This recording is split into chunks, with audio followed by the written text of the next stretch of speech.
we're back. Roshfooco watches and things. And I'm back in England. Had a few ups and downs, as many of us have, with the global health situation. But I'm back. The sun's shining. The flowers are out. And we do get a chance today to have a look at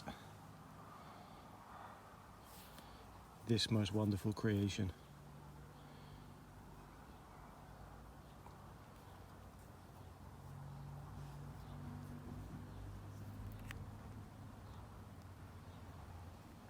Just the most gorgeous archetypal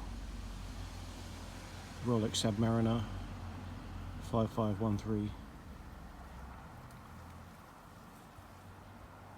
Let's get inside, get into the light box and take a look at this stunner in a bit more detail. So here it is.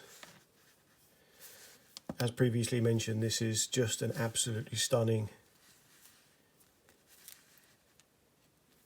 Rolex Submariner 5513, no date.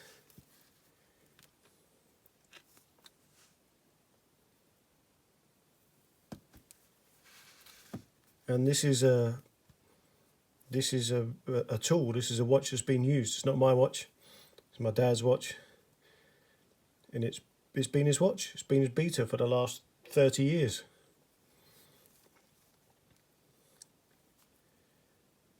And it gives it a provenance, it gives it a meaningfulness, that things that are left in the safe, which some of my watches are left in the safe, they don't really have, you know, they're not worn, they're not used. This one has been used, as you can well see. So the Rolex 5513s, there was approximately 30 years on that production of that reference, from the early 60s up until the late 80s, I think, 89 or 90, I believe. I think this one is right at the end of the 5513 production run. There's a couple of giveaways for that, which we'll have a look at in a second. It does have that. Let's see if we can zoom in on it. It's got a glossy dial, so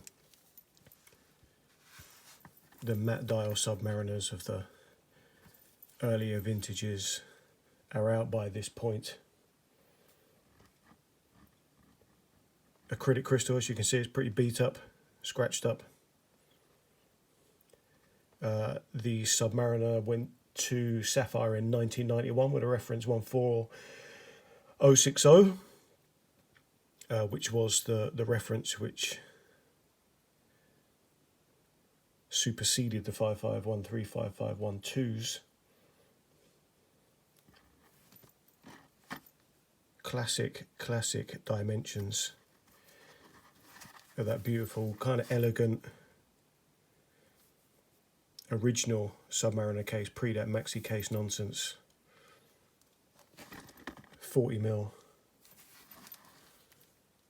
47.5, 13 to the top of the, about 13.5 to the top of the domed. Acrylic 20mm lugs, jeweled lugs obviously.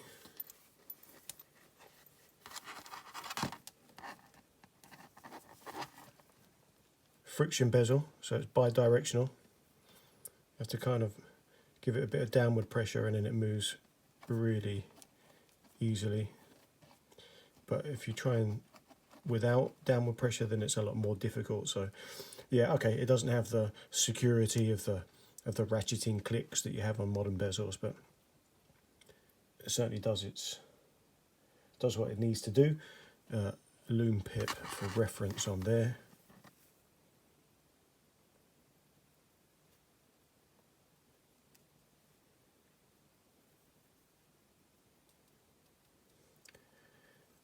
So this is a two-line sub. The 5513s were two-line subs, as you can see. Feet first, Submariner, 660 feet, 200 meters. Its sister model, the 5512, was a four-line sub because it was cost certified.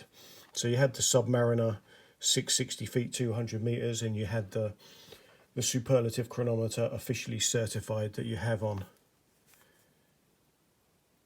Well, it's kind of ubiquitous on Rolex models now, but I quite like the minimal text on here. You can also see that this was originally tritium, although the loom is, I mean, I think this is 89, so 30 odd years old. There's no loom left on here. Screw down, signed crown. Still got a lovely action, hacking movement. Screws down a treat. Sterile case back, pretty gritty and grimy, but you know, it's worn every day. It is the classic sub. It's made out of stainless steel. It's got an acrylic crystal. It's got crown guards, and it doesn't have a date. It is a classic sub. But what it does have, which is a crossover, a transition between the vintage models and the modern Submariners, is, as you can see, the indices there are all framed in white gold. And I believe this was the first Submariner model to have that innovation.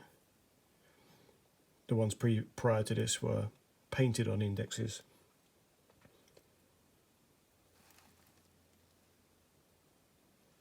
So you'll only find the applied indexes on the later model 5513s and in the subsequent models through the 90s and into the new century. What a classic watch. It's a beautiful watch. My old man paid just over 700 quid for this back in the day. Go and have a look on a Watchfinder or something to see how much they are now, and you may well take a sharp intake of breath. And there it is.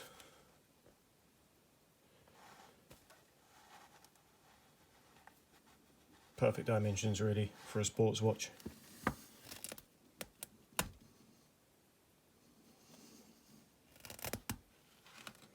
Looks fantastic. I mean, it's an honour every time I get to borrow it from my dad for a few days. Like I say, I'm just back in England after a long time abroad doing bits and pieces, so it really is a pleasure to be able to use this one. And it's a pleasure to bring it to you guys as well. I hope you enjoyed it. It's the Rolex 5513 transitional model, roshfooco watches and things. And I'm out.